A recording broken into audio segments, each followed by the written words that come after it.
Raisilyo sa ngalan sa makagagahom. So grabe ang protection niya. Tungod kay grabe man na ganit din Revelation 13 di ba di kakapalit di kakabaligya. Ako ba mingon nga panghandok man na imo pastor.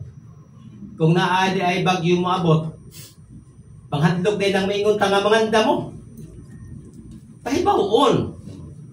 Nya karon kay niya naman tas last days. Pahibawon ta. Di tangay mubati og kanang kalisang og kahadlok. Kay nga naman wa ta hatagi og espiritu sa kahadlok. Kung espiritu sa kaisog igsoon di nga mangaway ta. Kaisog ba nga mubarog ta sa atong pagtuo. Kay bisan paglungguan tagilog maparehatan tong mga martir. Ngano makita sa magahom nga sa bisan unsang sitwasyon you prove your faith nga siya imong pilion. No? Nga di ta mo deny niya. So ina na, full protection. Nakaroon na ako'y kuan igsoon kay mo among dito mi last aning panahon na sa Israel, sa part sa Jordan. So mga secret gihapon yung gi-reveal din niya atong last days. Isaiah 26:20. Isaiah 26 verse 20.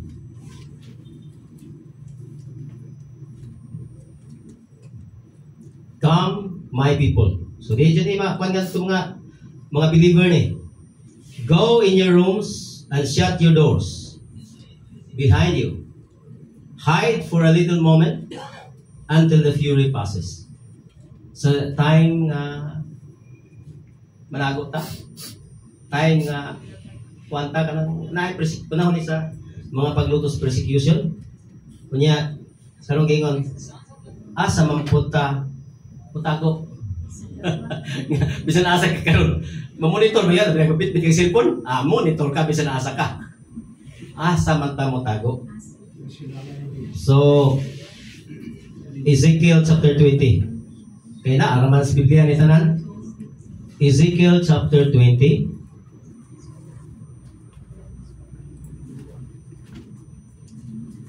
Verse 35 to 36.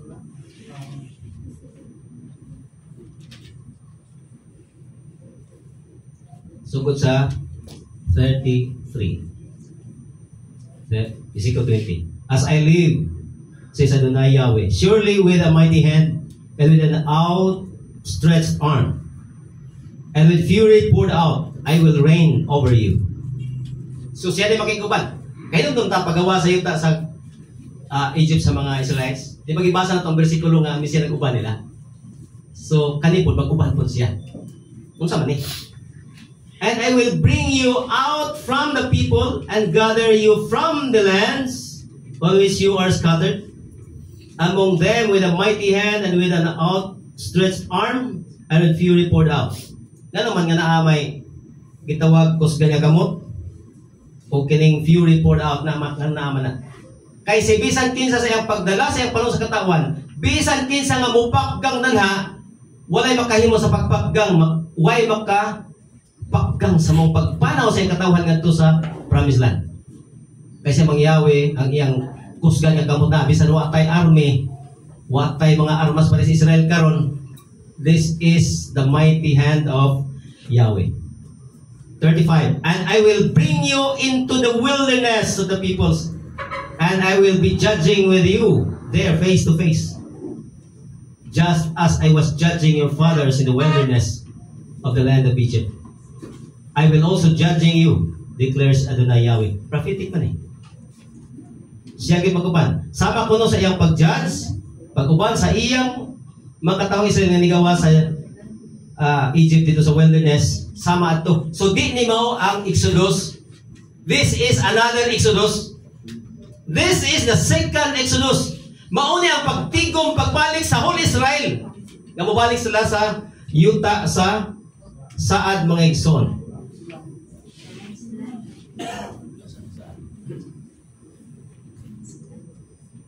So, atong gingon din gibasa to ganin no 1 Corinthians 10, nga warning ni sa end time.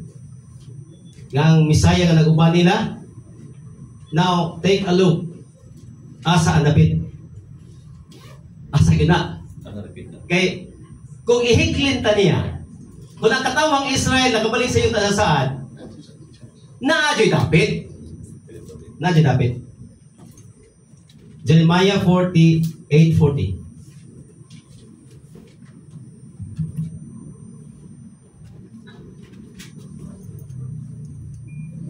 For so says Yahweh, behold, he shall fly like an eagle, and shall spread his wings toward Moab. Like an eagle. Spread his wings toward Moab. Nako'y mapa sa akong Bible is likod.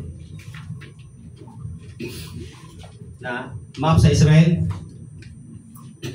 Kiniyahon tudlo din he. Pika si Tampi Jordan ni ron. Mao ni ang insert Moab. Moab. Lain nga verse. Revelation 12 verse 40.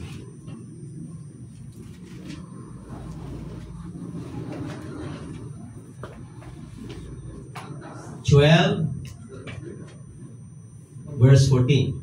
14. Oh. 12. Ah, yes, 14. And 2 wings of the great eagle were given to the woman. So woman symbolizes the congregation. Ito yung mga tao. Malaga niya. Woman man to, babae mo man to, angkas doon sa Messiah.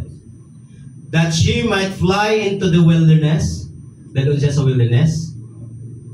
To her place where she is nourished there for a time and a times and half time away from the serpent's face. Kaduol si Satanas dito ng igsoon. Away from the serpent's face. And take note, 2 wings of the great eagle were given to the woman. Mufly siya into the wilderness to her place.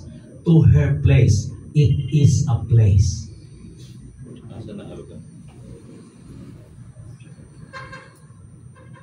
A place in the wilderness. Isaiah 16.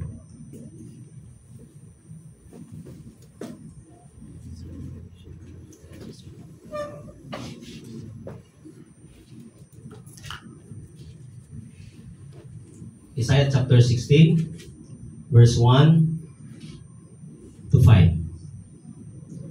Send along to the ruler of the land.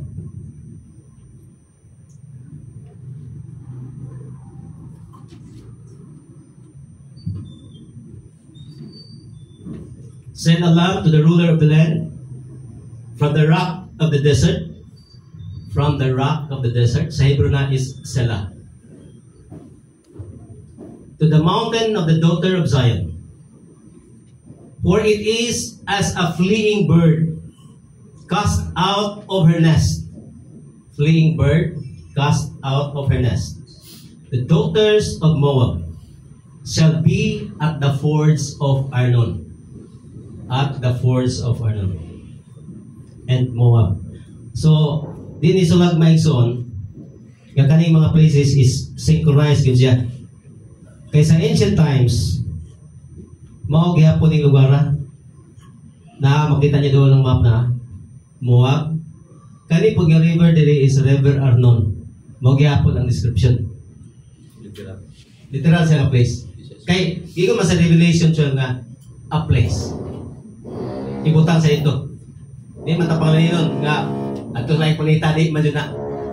Kay kung physical pagbalik sa Israel, ibalik ang na-lost tribe sa Israel, mao gihapon.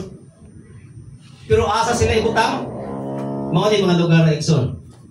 The rock of the desert sa Hebrew sila. Last April, 1 month ni nga naadin mo yan ang mga lugar na igsoon. Nga hantod karon, gitawag na sa Jordan og Selah Jordan. Hindi na Petra sila. Diha na ay bukid na igsoon nga rock yun iyang formation tanan. Sila. Og it's very amazing. Gilibutan siya dagko kay mga bukid. Di igit sa maigog kay bagyo murag naman siya sa obos dapit. Pero grabe ang bukid kay mulugsong kalito nga aso kay munaw daw ito. Mura ka ganao bitaw kuha niya naadto sa atungan ay rock formation ito. Kunya sa ancient time di ay kanang namuyo niya ang mga Nabateans. Sa ancient times pagit ilan na nang daang hiding place sa unang panahon. ug nakita sa ibabawan ng mga rock formation nga bato, nakakita sila igsoon og mga cisterns. Kay mao man ilang punuhan ng tubig kay desert man guna siya. Mga cisterns, ilan ang plastira nga di mo pa ng mga tubig kay mabuhi sila ng panahon na gibalabanan nila di minus 3,000 ka mga tao nagpuyo dahil sa ibabaw, a hiding place nila. Anong nakita? Where is that place? Nasa Jordan, sila Jordan. Asa na dapit? Sa Eagle Swing. Saan ito pag ilang nga Eagle Swing? Kinexon, aerial view lang kay two wings of the eagle. Gisir lagi na ako ninyo. Kamu na kayo mag-igo, saan ninyo pagsabot. Kaya nga naman, we were so blessed ani nga lugar. Kaya dito ko. Ano ba mo saan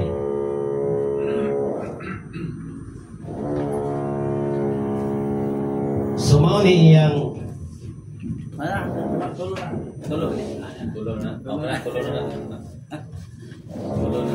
mao ni iyang aerial view. O makita nimo sa satellite, mao ni iyang aerial view ana. Kining dagat ginasto nga is the Dead Sea. Dead Sea na. Patoyo. Aerial view ni, makita ni sa satellite. Okay. Makuha nimo sa YouTube, satellite, makita nimo ng lugar. I-focus lang nimo ng Dead Sea. Mao ni ang gawas nga formation. Ang gitaso na nakamang dawing, mura man na kuan, di ba? Nakilid na ulo diha. Agila. Mura siya gila.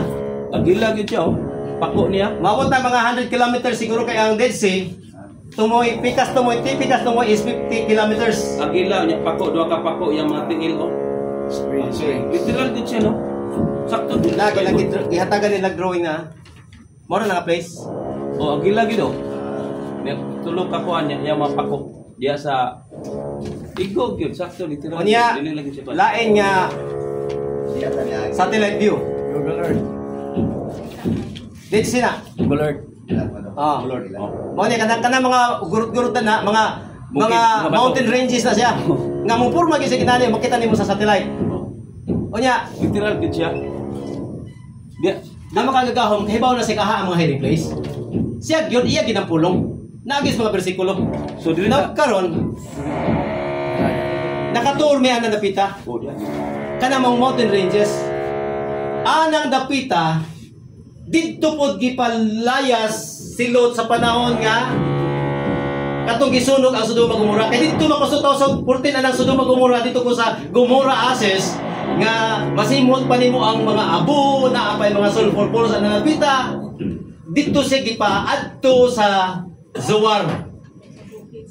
Unya na ilang mo dito Zoar, the only cave in Zoar, dito mi anang milabay nga April sa Cave of Lot. Hantod karon ginganlan gihapon na siya nga place nga Zoar. Og naay museum sa ubos nga tanang mga remains nga nakita nila naa jud Zoar. Og ang Zoar is naa siya sa Eagle Swing. So hiding place na siya. Bisan pa sa ancient place, bisan pa ang mga anghel nga likod dito kalayas. Hiding place na siya. Walay mga military installation na ng lugar, mingaw kay ng lugar, a very quiet place. Nganong dahil sa kamingawan? Final nga reformation sa tao, final nga pagpamalandong nimo, ngawa jud kay laing mga kanang distraction sa imong ulo sa pagpamalandong nimo, magampo ka, magdaig ka, is the wilderness. Ano siya sumato sa mga kabukiran magampo siya? Di ba sunsod ng mga tao pinakalibo? Kailangan siya dito sa wilderness. Linaw, pero nakasyudad, distracted kay ka. Usa ka buwan nga dito may ison, lahi na among pagsamot sa kasulatan, usa ka buwan pa. Nga way isaktong connection sa cellphone, way mga bus, mga agi, kay mingaw siya nga lugar. But the blessing is very real. Unya, usa ka adlaw sa among tour nga 1 month, gipakita gid mi ison. Around 500 literal eagles nga nag-hover-hover sa among lugar. Mo na siya. 500 eagles. Di man to imposible nga mga kuan kay testimony na picturean man namo. Eagles kay sila. Ga-hover sila niya. Diso mga nakita ko sa kabuk agila. Na ibalog kita na to uwa. Uging ka house bird daghan kayo. Pero eagle niya daghan kay sila magpanon-panon. Na 50 kabuk, 30 kabuk. Iba-bala na mo di musik. Mga 500. So grabe son. Yan, malipay mi nga ma-share ni. Kay, kisa may mo-share. Kung ako nga nakasaksi dito iso, na limang butang akong i-share ninyo, unya di ko mo too. Di ko mutuo nga nakita na ako ng mga butanga. Tabernacle of David. Kining Eagle Swing. Kining mga lugar nga gibautismohan manluwas nga naagid ang original steps sa mga stones nagikan pa sa 1st century. Nagitawag karon nga Betabara, Batbara sa Jordan. Hantod karon the same gyapon ang ngalan. Pag ato nimo sa New Testament, Betabara gyapon ang ngalan sa mong place nga crossing site diha nitabok ang mga katawang Israelite, diha po gibautismohan si Yeshua. So, kung di ko mutuo sa mga butang nga ako nakita, asa pa mangkudad ang mutuo ko sa Biblia? Mutuo Amerika? Ang manluluwas, ang manahimugso dito. O mga tao dito. At tukos mga Hindu, tukan, kung sila makagagahong. Mabita na, nga asa ta gusto mo ilas itong manluluwas, dito tanong na. Salmo 76:2. Ito sa gingon nila.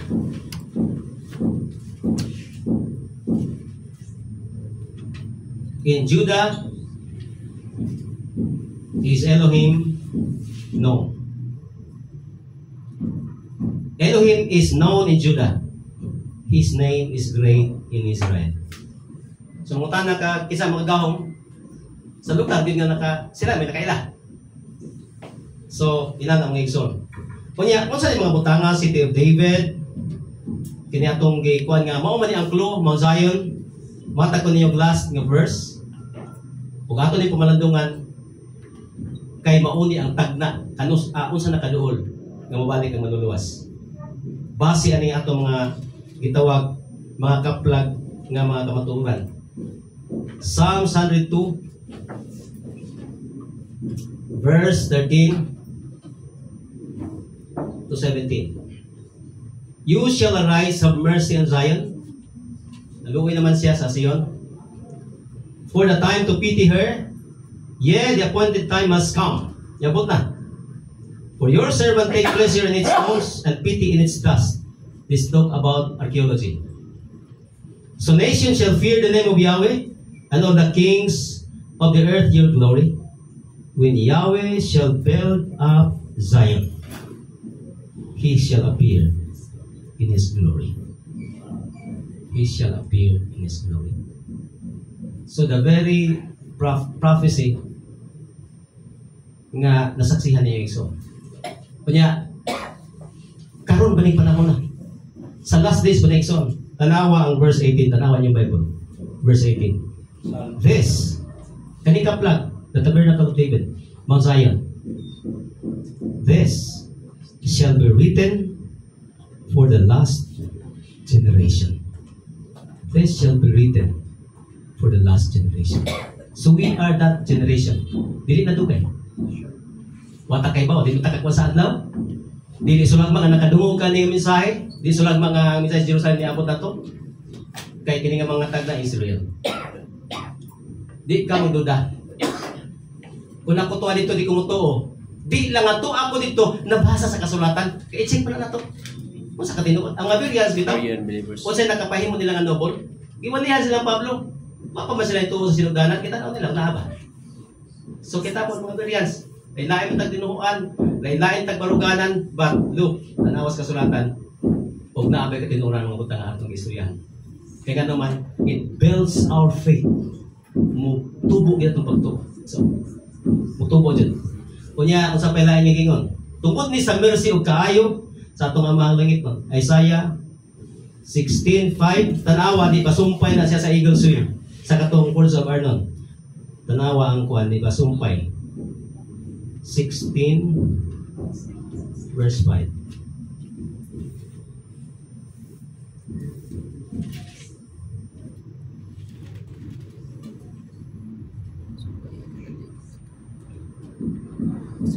Ang balikod pagbasa kay para makuha natin ito balik. Verse 1. Send a lamb to the ruler of the land, from the rock of the desert, Selah, to the mountain of the daughter of Zion. For it is as a fleeing bird, cast out of her nest. The daughter of Moab shall be in the fords of Arnon. Take counsel, do judgment, make your shadow as the night in the midday. Hide the outcast. Do not uncover the fugitive. Let my outcast from Moab Mga sinalikway mo mga believers mo Let my outcast from Moab stay with you. Galiktar sa mga Yahweh. Stay na akong mga alaga din sa mga hiding place. Be a hiding place to them from the face of the destroyer. Hiding place yan. For the exactor has ceased, destruction has failed, the trampler is ended out of the land. Verse 5, and in mercy the throne shall be founded. The throne shall be founded, and he shall sit on it. Mulingkod siya sa trono. In truth, sa kamatuoran, in the tabernacle of David, judging and seeking justice and swift in righteousness. Mulingkod ang maluluwas? In the tabernacle of David. So that is so memorial place nga natago sa daghan igsoon. Kaysa unang panahon sa pagkasala nila kadtong iba, igwardyahan man niya mga Yahweh ang kahoy sa kinabuhi. O wala ginakahibaw og asa ang garden sa Eden through history. Pero these last days, i-reveal niya igsoon. It is Mount Zion. It is in Jerusalem. Lagi ingon sa Revelation 22, gana ang kahoy sa kinabuhi. So, what a blessing na nakashare me. O, kalipay naman ako. Naglaom ko nga ang mga pula itong basa na bless me son. Sa mga Yahweh magpadalangin na itong tanan.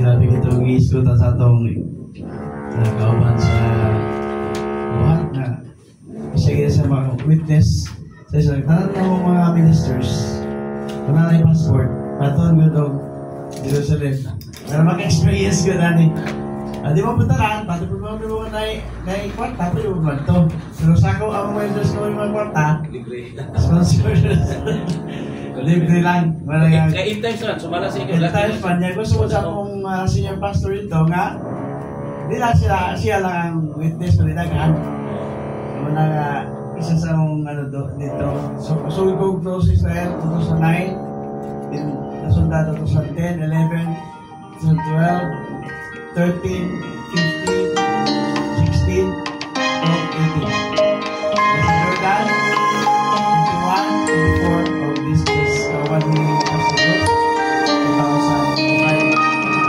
2005 naman nag-ingon sa among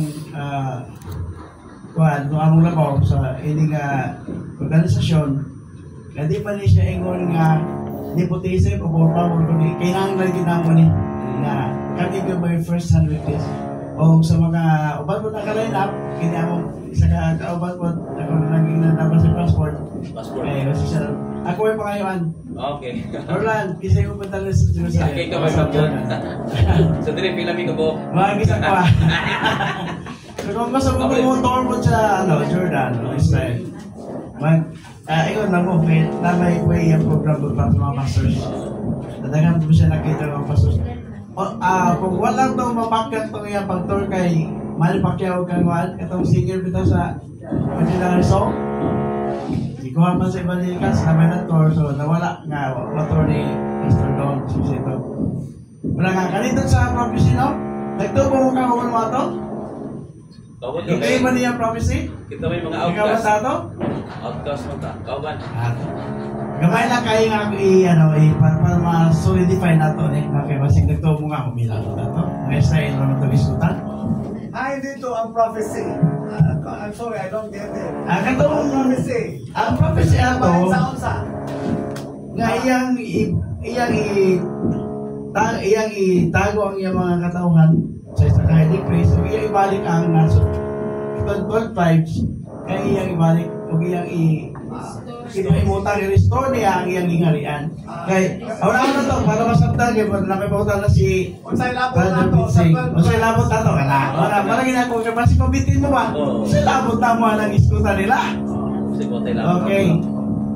okay namatay yung restoration o sa i-restore sa buwan 1:9 ono size kini mga apostoles sa niya pa si Yeshua sa ilaha sige naglaris di ba? Kasi mulikod sa to, sa wala, mga suko ng uban, ano pa, na yung mga sip-sip, di ba? Pero ini ang panahon, nagkahiusas na po doon sa Bisaya, no? Then indeed coming together, they questioned him. Ipangutanan nila siya. Nga nagaingon, magtutudlo, do you restore the kingdom to Israel at this time? So restoration. Even during their time, nagtuon na sila nga ma-restore na aking harian. Ato nga time. Pero sa gingon sa magtutudlo, God said to them, it is not yours to know times or seasons which the Father placed in His own hand, in His own authority. No? So, dili good. Dili siya magkaingon nga kanus-an siya, no? Ang amahal na kita sa Israel na, Kingdom of Israel. Paano? Kung saan pagsulod? Nga kaubantani. Dako iskutan nila siya ligay na, kung ikaw nito sa Messiah, you are Abraham said, according to Galatians 3:29, and if you are of Messiah, then you are sons of Abraham. Galatians 3:29. Okay, ikaw na sa Messiah. Nagtuo ng Messiah, di ba? Ang pangutana. Kung nagtuo kang Messiah, kinsa man ka? What is your identity then? O yan yung pastoran. Ano sa magkadali kayo kung gamay ng time.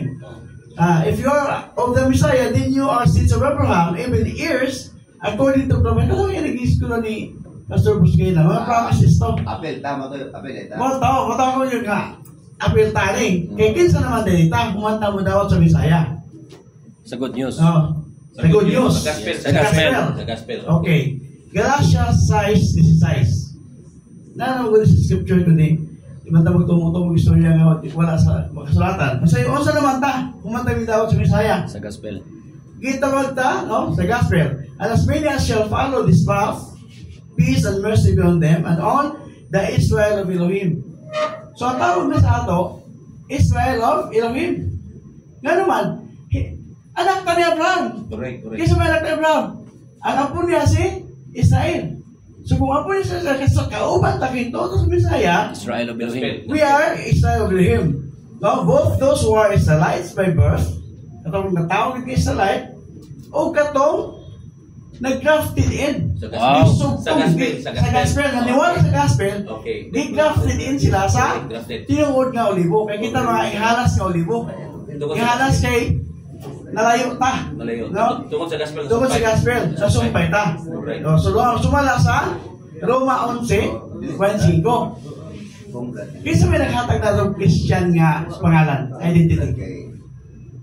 Kisa may naghatag sa ito sa Christianity nga pangalan. Constantine. Si Constantine the Great. Okay. Di ta mo sugod, anak.